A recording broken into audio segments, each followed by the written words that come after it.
Dans l'univers souvent imprévisible de la médecine d'urgence, chaque cas clinique nous invite à plonger au cœur de mystères médicaux complexes, mettant à l'épreuve nos connaissances, notre intuition et notre capacité à réagir rapidement. Aujourd'hui, je vous invite à découvrir l'histoire d'un homme de 55 ans qui s'est présenté aux urgences avec une douleur abdominale pelvienne aiguë et une rétention urinaire aiguë, accompagnée de brûlures dans les deux membres inférieurs. Un cas qui, au premier abord, pourrait sembler relever de l'urologie, mais qui va nous révéler une facette bien plus énigmatique de la médecine.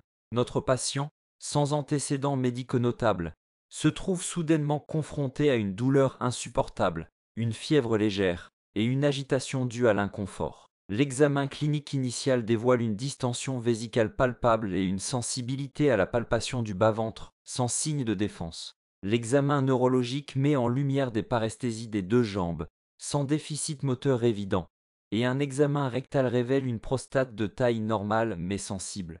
Face à ces symptômes, une série d'investigations est rapidement mise en œuvre. La première étape, une imagerie par résonance magnétique, IRM, de la colonne vertébrale, qui révèle une inflammation de la moelle épinière, signe indicatif d'une myélite. Cette découverte nous conduit à approfondir nos investigations par des analyses sanguines à la recherche de marqueurs inflammatoires et d'infections virales, ainsi qu'une ponction lombaire pour une analyse plus fine du liquide céphalorachidien. Le diagnostic de myélite pose immédiatement la question du traitement. Dans l'urgence, nous optons pour l'administration de corticoïdes à haute dose par voie intraveineuse, une mesure destinée à réduire rapidement l'inflammation de la moelle épinière. La gestion de la rétention urinaire par sondage vésical est également cruciale pour soulager la distension vésicale et prévenir d'éventuels dommages rénaux.